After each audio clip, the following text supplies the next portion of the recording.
Ay, alam niyo mga kaibigan, first of all, gusto ko magpasalamat sa ating butihin at masipag na totoong may malasakit.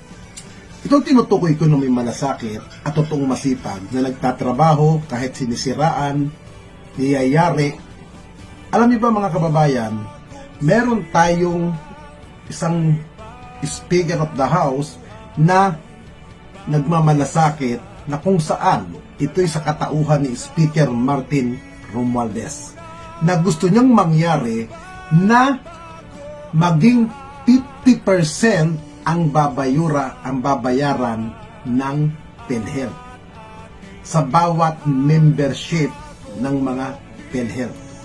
Ako ay kabilang ng PhilHealth, nagbabayad ako monthly sa akin distribute. Napakalaking bagay ito kung maipapasatuparan ang panukalang batas ni House Speaker Martin Romualdez. Dapat mga kaibigan, suportahan natin, tulungan natin, i-push natin ang ginagawa ng ating butihin at kasalukuyan House Speaker na si Martin Romualdez. Sang-ayon ang PhilHealth Insurance Corporation PhilHealth ang kalahati ng specialization, payment o billing ng mga miyembro nito at libre na ang diagnostic exam matapos ang imungkahi ito ni House Speaker Martin Romualdez na libre na ang diagnostic. Sa hearing ng Committee on Health, nabatid na pumayag ang mga opisyalis ng PhilHealth sa naturang hiling ni Speaker Martin Romualdez. Pag-aaralan na umano ng Board of ng PhilHealth ang mechanic ng bagong programa at kung kailan ito uumpisahan.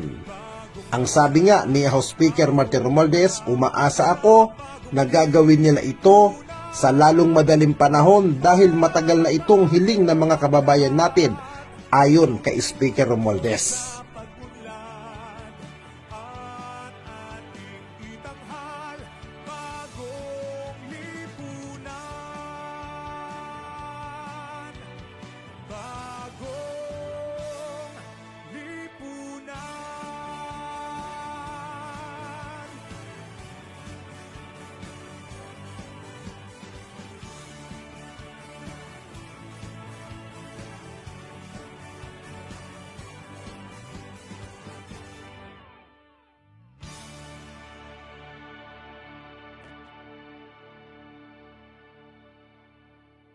Ayon kay PhilHealth CEO Emmanuel Ledesma Jr., todo suporta sila sa hiling ni Speaker Romualdez na pagbutihin ang serbisyo at dagdag ang mga benepisyo para sa mga pasyente.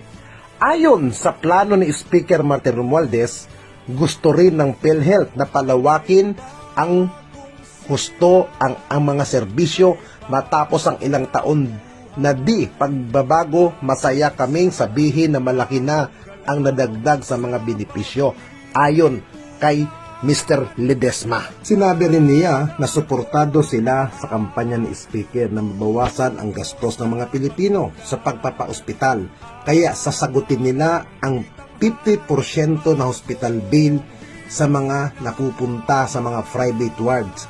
Karamihan kasi ng mga Pilipino ay napipilitang kumuha ng private ward kahit kapos sa pambayad dahil sa palaging puno ang mga kwarto sa mga pampublikong ospital.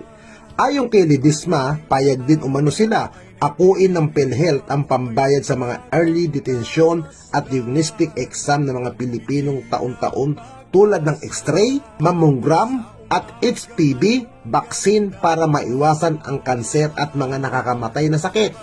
Itinaas na rin umano ng PhilHealth ang mga benepisyo para sa mga malubhang kaso ng pneumonia, biglaan ischemic stroke at biglaan hemorrhagic stroke ng mahigit 100%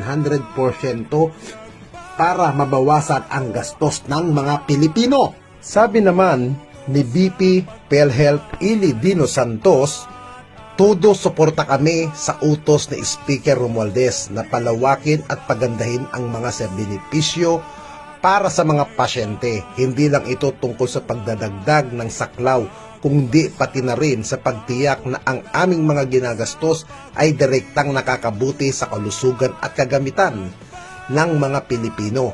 Ayon sa mga opisyal ng PhilHealth, ang hakbang na ito ay para isentro ang kanilang gawain sa kapakanan ng publiko ay nagpapakita ng dedikasyon ng gobyerno sa pagpapabuti ng sistema ng pangangalaga pangkalusugan na tinitiyak sa bawat Pilipino ay may akses sa kailangan nilang pangangalaga anuman oras nila itong kailangan.